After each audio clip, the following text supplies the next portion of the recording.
Le secret de la réussite selon la Bible. As-tu déjà remarqué que certaines personnes semblent avancer malgré les obstacles, tandis que d'autres travaillent dur sans jamais voir de véritables changements dans leur vie? As-tu déjà prié pour la prospérité, demandé à Dieu son aide, cherché sa faveur, mais eu l'impression que certaines portes restaient fermées? Et si le problème n'était pas ton travail? Et si le problème n'était pas ton intelligence? Et si le problème était que tu ignores certains principes spirituels que Dieu a établis depuis le commencement? Aujourd'hui, nous allons découvrir un secret puissant que beaucoup de croyants connaissent, mais que peu appliquent réellement. Ce secret se trouve dans la parole de Dieu. Dans le livre de Malachie chapitre 3 verset 8, Dieu pose une question étonnante. Un homme trompe-t-il Dieu? Car vous me trompez, et vous dites, en quoi t'avons-nous trompé? Dans les dîmes et les offrandes. Cette déclaration est surprenante. Comment un simple être humain pourrait-il tromper le Dieu Tout-Puissant? Pourtant, Dieu explique que lorsque son peuple refuse de lui rendre ce qui lui appartient, il se prive lui-même de certaines bénédictions. Quelques versets plus loin, dans Malachie 3 verset 10, Dieu déclare « Apportez à la maison du trésor toutes les dîmes afin qu'il y ait de la nourriture dans ma maison. Mettez-moi de la sorte à l'épreuve, dit l'Éternel des armées. Et vous verrez si je n'ouvre pas pour vous les écluses des cieux, si je ne répands pas sur vous la bénédiction en abondance. » Remarque quelque chose d'extraordinaire. Dans toute la Bible, Dieu demande généralement à son peuple de lui faire confiance. Mais ici, il dit « Mettez-moi à l'épreuve ». Pourquoi? Parce que la dîme n'est pas simplement une question d'argent. La dîme est une question de confiance. Lorsque quelqu'un donne à Dieu les premiers fruits de son revenu, il déclare « Seigneur, je reconnais que tout ce que je possède vient de toi. Je refuse de placer ma confiance uniquement dans mon salaire, mon commerce ou mes capacités. Je place ma confiance en toi. » La réussite biblique commence toujours par cette reconnaissance. Le monde enseigne que l'argent est la source de la sécurité. La Bible enseigne que Dieu est la source de toute provision. Dans le livre des Proverbes, chapitre 3, versets 9 et 10, il est écrit « Honore l'Éternel avec tes biens et avec les prémices de tout ton revenu. Alors tes greniers seront remplis d'abondance et tes cuves regorgeront de moût. » Observe l'ordre divin. Honore Dieu d'abord. La bénédiction suit ensuite. Beaucoup de personnes disent « Quand j'aurai suffisamment d'argent, je commencerai à donner. » Mais la Bible enseigne exactement le contraire. La fidélité précède l'abondance. Abraham, considéré comme le père de la foi, a compris ce principe. Bien avant la loi de Moïse, Abraham donna la dîme à Melchisédek. Pourquoi? Parce qu'il reconnaissait que sa victoire venait de Dieu. Jacob fit également une promesse semblable. Tout au long des Écritures, nous voyons que les hommes qui prospéraient avec Dieu étaient des hommes qui reconnaissaient sa souveraineté sur leurs ressources. Mais attention, la réussite selon la Bible ne se limite pas à l'argent.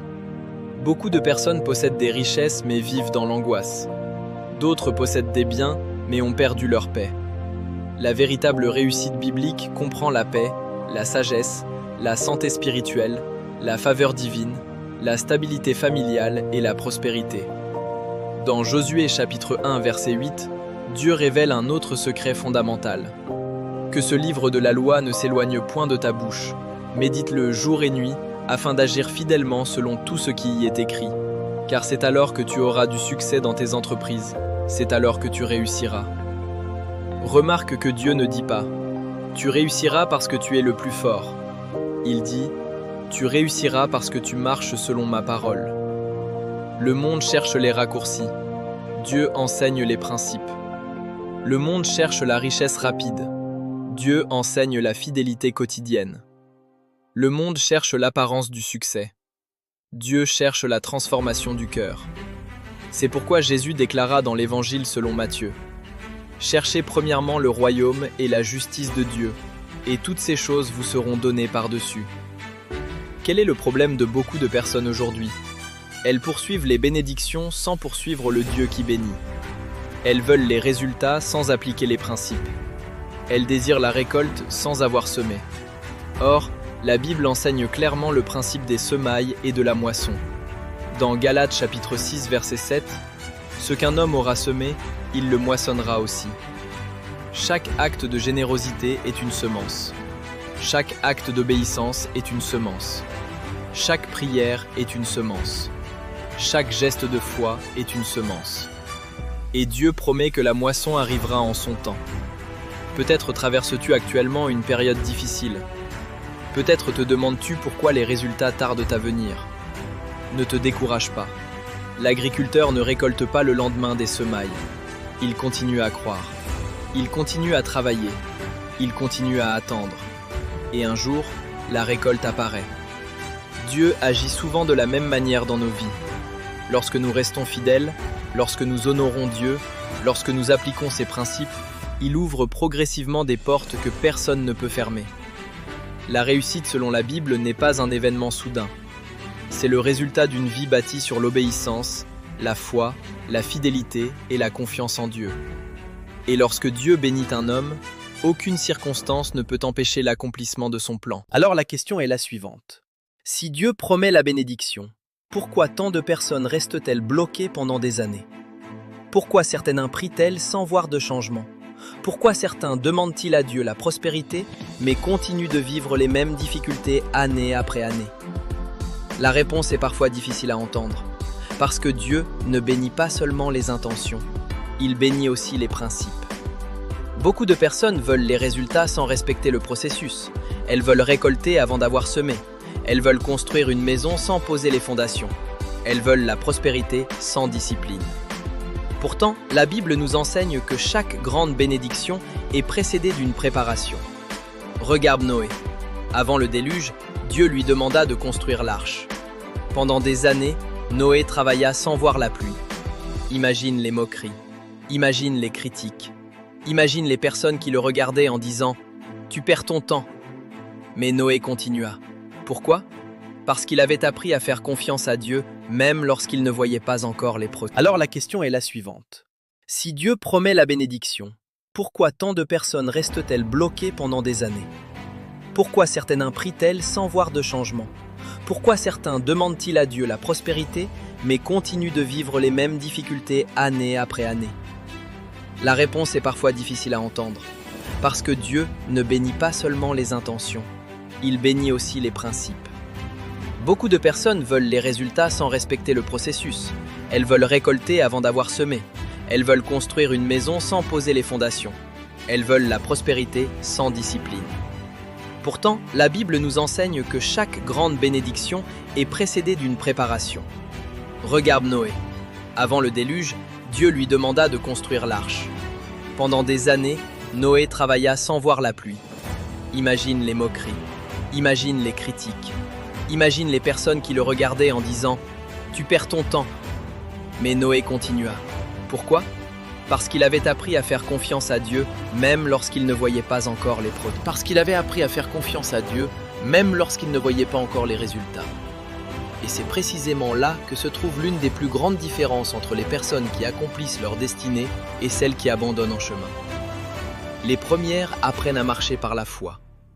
Les secondes veulent d'abord voir avant de croire.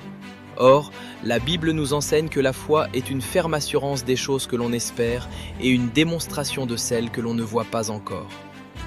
Réfléchis un instant. Lorsque Dieu donne une vision à un homme, il ne lui montre généralement pas tout le chemin. Il lui montre seulement la prochaine étape.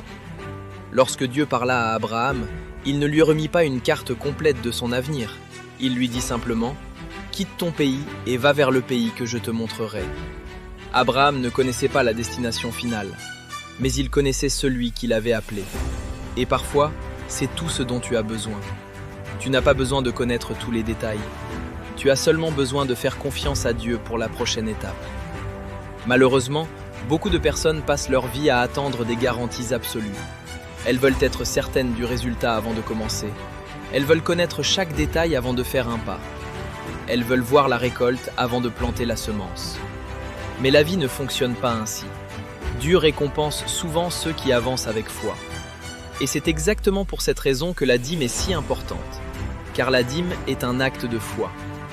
Lorsque quelqu'un donne à Dieu la première partie de ses revenus, il déclare « Seigneur, je crois que tu es capable de faire davantage avec 90% béni qu'avec 100% sans ta faveur. » Voilà pourquoi tant de personnes passent à côté de cette bénédiction. Elles regardent uniquement ce qu'elles donnent, elles oublient de regarder ce que Dieu peut faire avec ce qu'il leur reste. Car la faveur de Dieu vaut plus que les calculs humains. La sagesse de Dieu vaut plus que la simple intelligence. La bénédiction de Dieu vaut plus que les efforts réalisés sans lui. Mais attention, la foi n'est pas une excuse pour rester inactif. La foi véritable produit toujours l'action. Noé a cru, puis il a construit. Abraham a cru, puis il est parti. Joseph a cru, puis il a travaillé. David a cru, puis il est descendu dans la vallée pour affronter Goliath. La foi biblique agit, elle avance, elle construit, elle persévère. Et c'est pourquoi la réussite selon Dieu repose toujours sur un équilibre entre la foi et l'action. Certaines personnes prient mais ne travaillent pas. D'autres travaillent mais ne prient pas. Dieu nous appelle à faire les deux.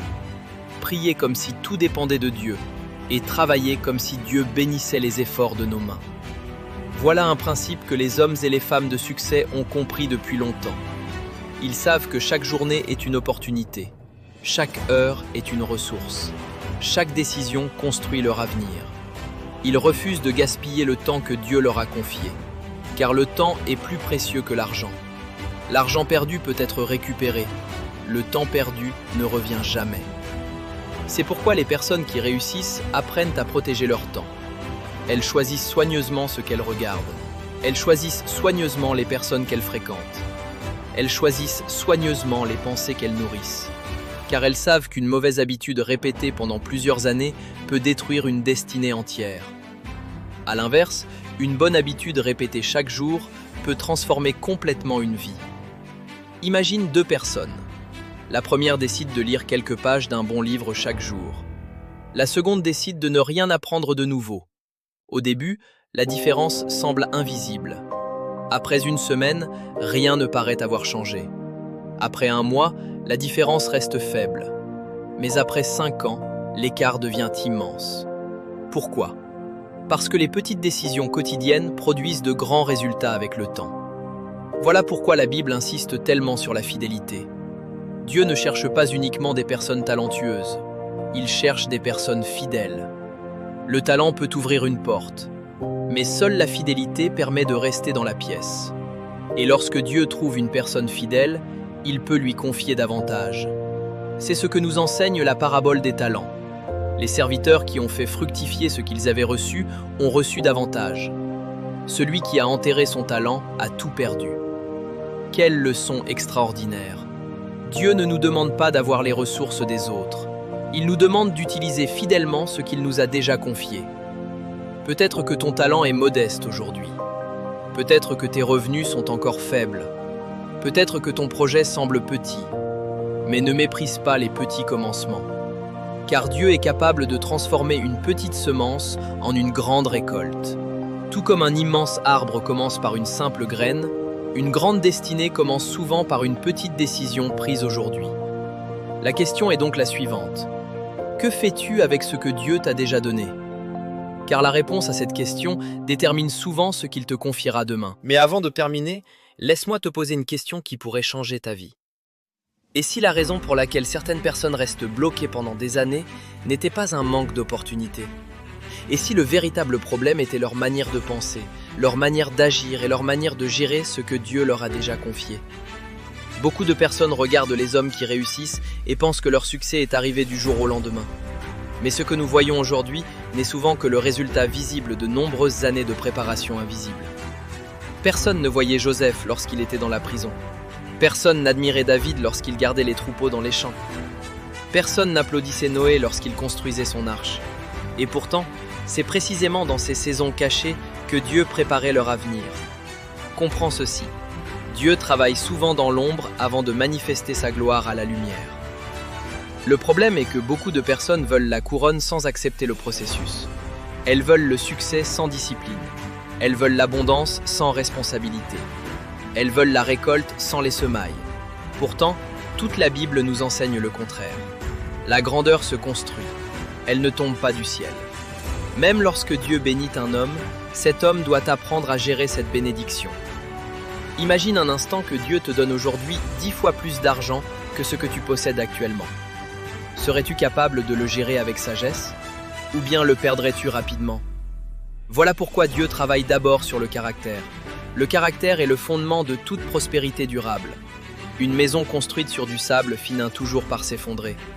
Mais une maison construite sur un roc résiste aux tempêtes. De la même manière, une réussite construite sur la discipline, l'intégrité et la sagesse résiste au temps. Salomon est un exemple extraordinaire. Lorsque Dieu lui apparut, Salomon aurait pu demander l'or, l'argent ou la puissance. Mais il demanda la sagesse. Pourquoi? Parce qu'il avait compris une vérité profonde. La sagesse attire ce que beaucoup poursuivent désespérément. La sagesse permet de prendre les bonnes décisions. La sagesse permet de reconnaître les bonnes opportunités. La sagesse permet d'éviter les pièges qui détruisent tant de destinées. Voilà pourquoi la Bible déclare « La sagesse est la chose principale. Acquiert la sagesse ».